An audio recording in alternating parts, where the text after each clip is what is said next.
Subscribe करें और bell दबाएं ताकि कोई खबर रह न जाए।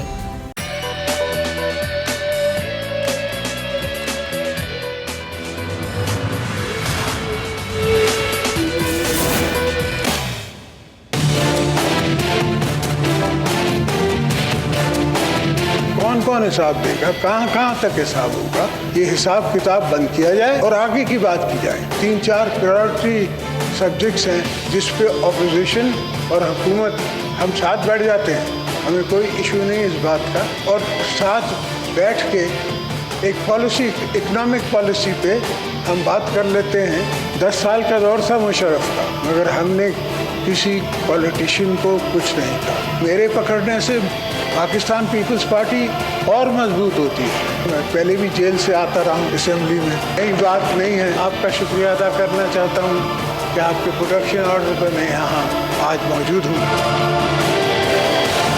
अगर जुर्म हुआ है, अगर किसी ने कौम की दौलत लूटी है, तो ये हमारी आईनी जिम्मेदारी है कि उसके लिए कोई जजा सजा का निजाम हो। ये सियासी हिकमत अमली के तहत नहीं हो सकता। अस्सलामुअलैकुम नाजरीन, प्रोग्राम के साथ मैं सुमैया रिजवान आपको खुश आमदीद कहती हूँ। साबिक़ सदर आसिफ अली जरदारी चंद रोज़ नैब की हिरासत में रहने के बाद ही बदले दिखाई देने लगे हैं।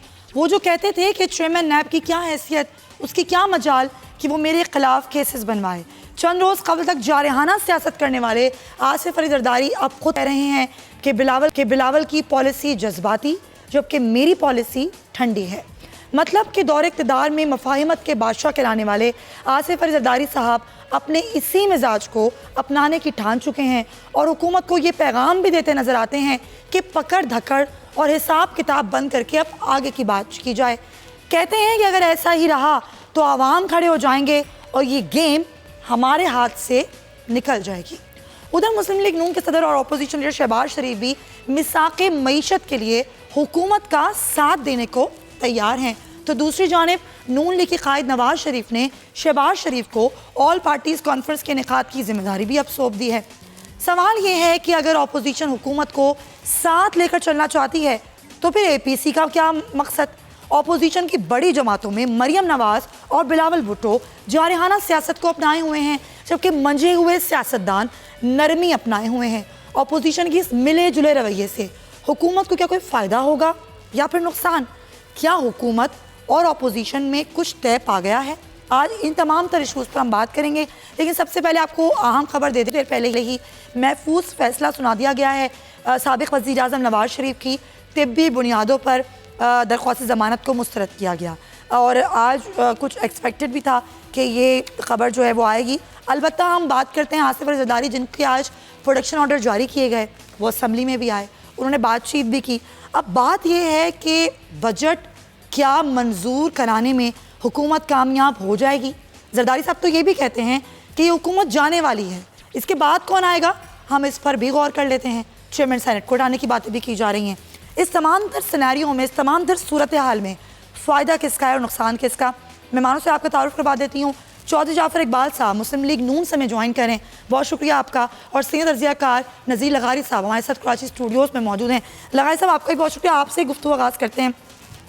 मफाहिमत के बादशाह जरदारी साहब कुछ उसी मूड में आज हमें नज़र आए। अलबत्ता उन्होंने जो उसके बाद बात की कौमी असम्बली के बाहर गुफ्तगू जो उन्होंने की, उन्होंने कहा कि ये तो जाने वाली हुकूमत, ये तो तय हो गया है कि कौन आएगा इस पर गौर किया जाएगा। क्या आपका ख्याल है वाकई सूरत हाल ऐसी है कि चली जाएगी हुकूमत? मेरे ख्याल में ये तय करना हुकूमत का अपना काम है कि वो रहना चाहती है, हाँ, कि रहना चाहती है या जाना चाहती है। ये हुकूमत का अपना काम है। बाज़ दफ़ा ऐसा होता है कि हुकूमतें अपने बारे में गलत अंदाज़े कायम कर लेती हैं। जिस तरह से 2 रोज़ पहले वज़ीर आज़म कह रहे थे सब चले जाएं, अकेला रह जाऊंगा तब भी मैं ये काम करूंगा, तो इसका मतलब उन्हें पता नहीं है कि जमहूरियत में और जमहूरी आदाद शुमार के मामलात में तन्हा आदमी कुछ नहीं कर सकता है। पूरा ऐवान होता है और ऐवान में आपको उसकी भरपूर हिमायत दरकार होती है। कतई अक्सरियत के साथ आप हुकूमत कर सकते हैं। एक वोट भी आपका कम हो गया तो आप इक़्तिदार में नहीं रह सकते। ये तय करना बहरहाल हुकूमत का काम है कि वो रहना चाहती है या नहीं रहना चाहती है। ये नहीं हम चाहते हैं कि जी वो किसी के ब्लैकमेलिंग में आए या हुकूमत जो है वो अपने कॉम्प्रोमाइज़ कर ले। हुकूमत वो तर्ज़ अमल छोड़ दे जो गैर जमहूरी है, जो उसको जेब नहीं देता।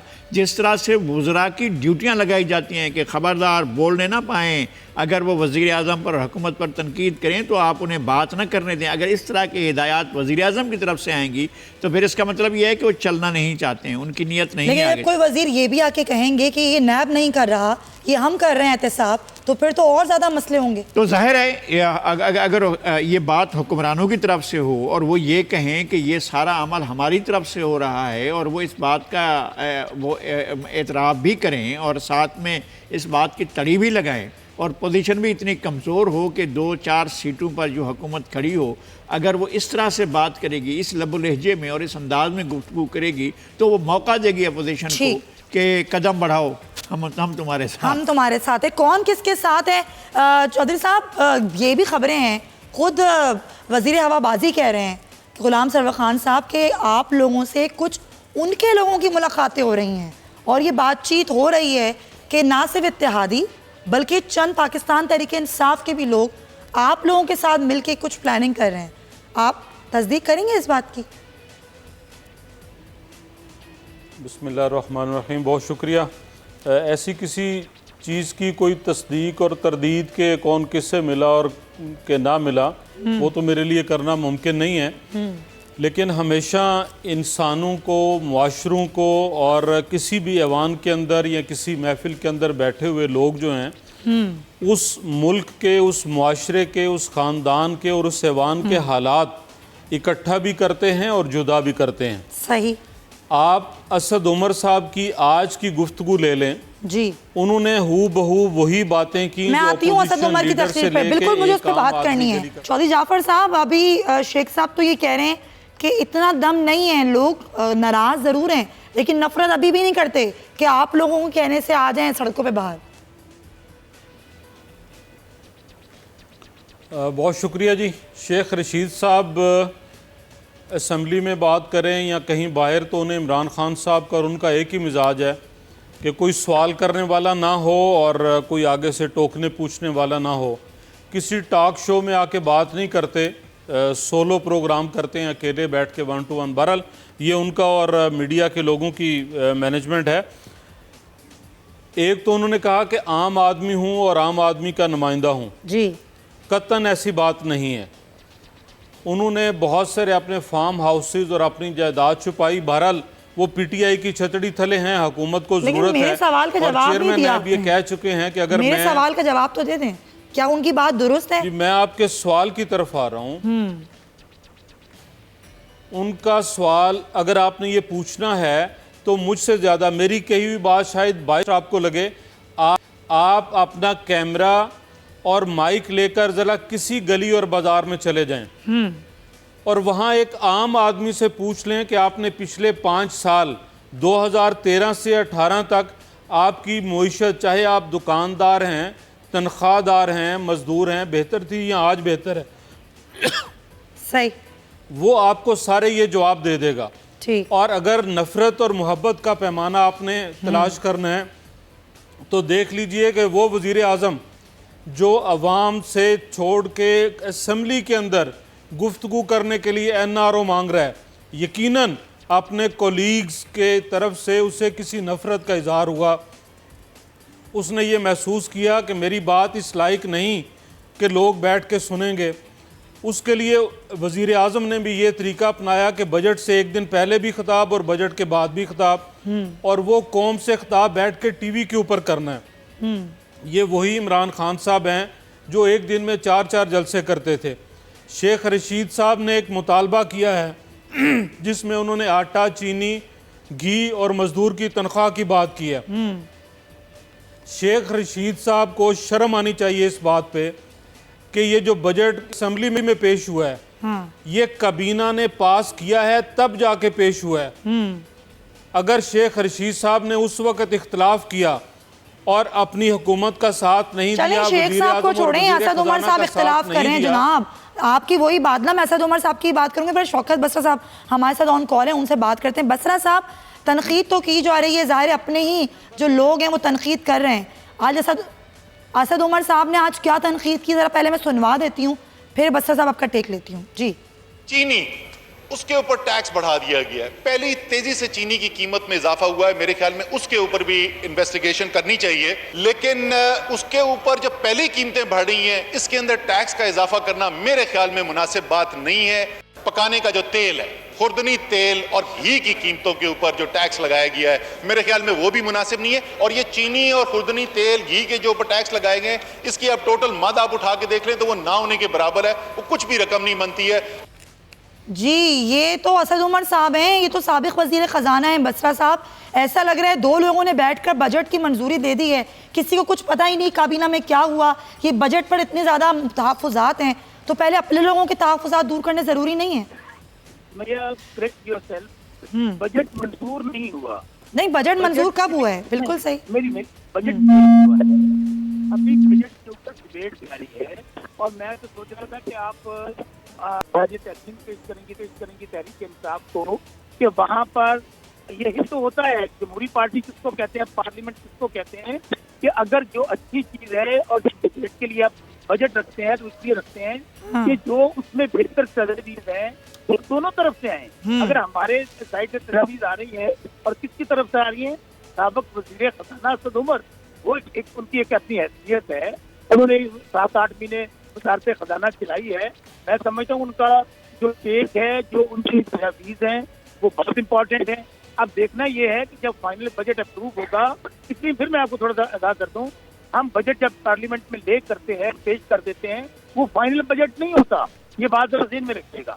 उसके ऊपर दोनों तरफ से डिबेट होती है, दोनों तरफ से तजावीज़ आती हैं और जो दोनों तरफ से मुतफ़िका तौर पर बात को समझा जाए कि बजट में ये टैक्स नहीं लगना चाहिए, यहाँ पर ये एडिशन होना चाहिए, ये खत्म कर देना चाहिए, वो बाकायदा फिर उसके बाद बजट। तो बसरा साहब, खबरें तो ये भी हैं कि आदादो शुमार यानी कि जो फैक्ट्स एंड फिगर्स हैं उनमें कोई तब्दीली नहीं आएगी, जो हो गया वो हो गया।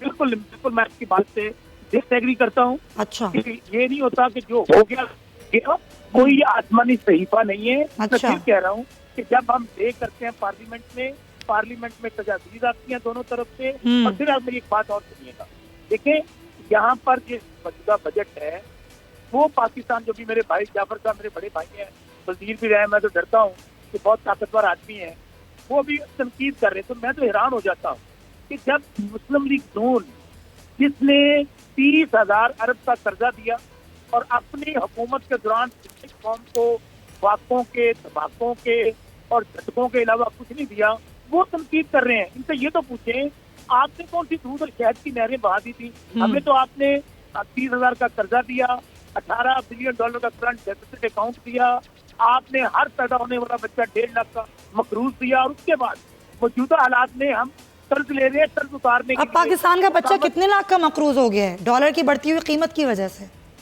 देखिए वो उसकी रीजन भी सुन लें। मैं फिर कह रहा हूँ कि एक स्ट्रेस है, मुश्किल हालात हैं, हम मुश्किल हालात से गुजर रहे हैं। ये होना था जिस मुल्क को 70 साल सिर्फ लूटा गया, ठीक लूटा गया, पाकिस्तान नीचे आया। और ये दोनों खानदान, वो देखना हुसैन नवाज 11 साल का बच्चा, तो भैया आपका वो भाई 11 साल का अरबपति बने, मुझे दिखाइएगा। वो अभी ये इस वक्त लंदन के अंदर वो एक 900 करोड़, मैं जो आपको बात कर रहा हूँ इधर सुने, 900 करोड़ के घर में रह रहे हैं। कौन? इश्तिहारी शहबाज, इश्तिहारी हुसैन, हसन, अली इमरान, पूरे का पूरा टब्बर, और उनके लोग, और जिनका अपना लीडर करप्शन लूट मार में जेल में पड़ा है, जो मुजरम है, उसके लोग भी सीना तान। बसरा साहब, लेकिन जब असद उमर साहब खुद कहते हैं कि अगर ये सियासी इंतखाम है तो ये नहीं होना चाहिए, ये कोई अच्छी चीज़ नहीं है, एहतसाब तो फिर सबका हो ना। वापडा साहब की भी कुछ जायदादें सामने आई थी, उसका भी हो जाए एहतसाब। अगर अदालत ने फैसला दिया है, ये कोई तरीके हुकूमत ने नहीं दिया है, अदालत के हुक्म से। फवाद चौधरी साहब कह रहे हैं एहतसाब हम कर रहे हैं, नैब नहीं कर रहा। क्या कह रहे हैं? नहीं, बिल्कुल नहीं, गलत कह रहे हैं। उन्होंने ये बात कहीं की है, बात की है, तो मैं समझता हूँ आपके ऑन एयर में कह रहा हूँ, मैं उनकी बात को मैं समझता हूँ गलत है। अदालतें फैसले दे रही हैं, अगर अदालतें इनके हक में फैसले दें तो हक और की पता होती है। अदालतें हक में फैसले ना दें, वो भूगत की मारी हुई होती है, खलाई मखलूक फैसले करवाती है। चले वो सब सही है, लेकिन आप बसरा साहब थोड़ा सा उजरा को भी तो अपने जो बयानात हैं उनमें थोड़ी सी ज़रा सी एहतियात ज़रूरी है। चलें ब्रेक में ले लूँ, ब्रेक लेके आते हैं तो वापस लगारी साहब से भी इस तरह पर उनका टेक लेते हैं और कुछ बात भी कर लेते हैं कि आज जस्टिस गुलजार ने क्या रिमार्क्स दिए हैं सिंध और कराची की सूरत हाल पे। Stay with us.